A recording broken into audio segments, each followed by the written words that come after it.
Sometimes I respond to a Muslim in the comments section of YouTube, and then I see other Muslims using the same silly argument, so I have to respond over and over again. And then I realize that I should just put the response into a video so that anyone who encounters the argument can simply share the response.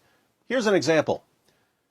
Goldman writes, in the book of Matthew 26:39, Prophet Jesus, peace be upon him, fell on his face and prayed just like the Muslims do in Mecca and Medina 5 times every day. I have never seen any Christian falling on his face and praying. This argument is popular in Muslim memes on Facebook and Twitter. As we look at 3 of them, notice that they never quote the entire verse. Why don't they quote the entire verse? Because if they quoted the rest of the verse, it would destroy their argument. So, here's a picture of a Muslim praying, and we read at the bottom, and he, Jesus, went a little farther and fell on his face and prayed. Rest of the verse omitted, Matthew 26:39. Once again, and he, Jesus, went a little further and fell on his face and prayed. Rest of the verse omitted, Matthew 26:39. Then we have, even Jesus, peace be upon him, bowing to the ground, praying to his God. Odd that Muslims who constantly complain about images of Muhammad are so quick to pass around a picture of Jesus. One more, Jesus prayed like this, Matthew 26:39, why don't you? This one doesn't quote any of the verse. So this is meant to show that Jesus prayed like a Muslim, and that he must have been a Muslim, and that followers of Jesus should therefore convert to Islam. Now for my response.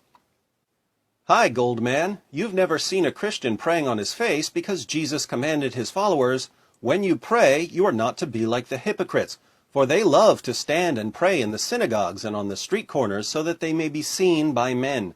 Truly I say to you, they have their reward in full. But you, when you pray, go into your inner room, close your door, and pray to your Father who is in secret, and your Father who sees what is done in secret will reward you. Matthew 6:5-6.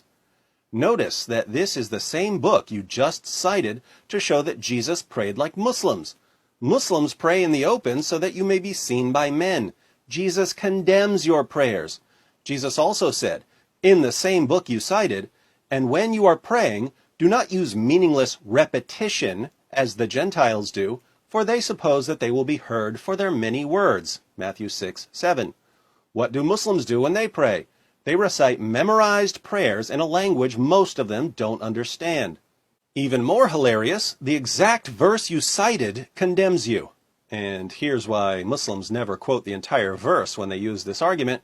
Matthew 26:39 reads, and he went a little beyond them and fell on his face and prayed, saying, my Father, if it is possible, let this cup pass from me, yet not as I will, but as you will.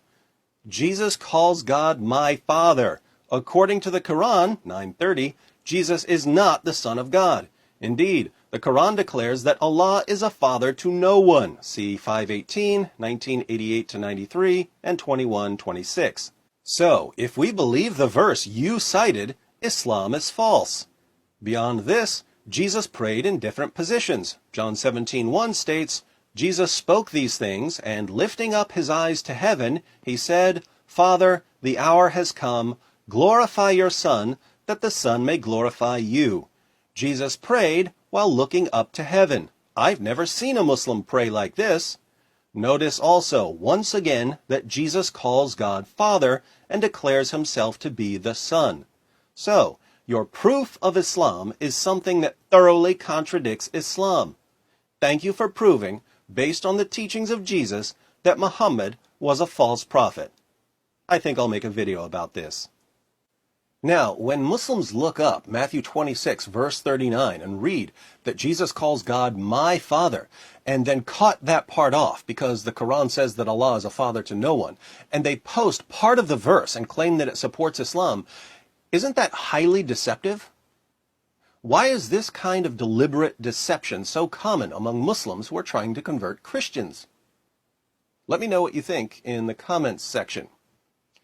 Oh, and by the way, since so many Muslims are using this silly argument, I've posted the text of my response in the description box. So when you see the argument, Feel free to either share this video or cut and paste the response.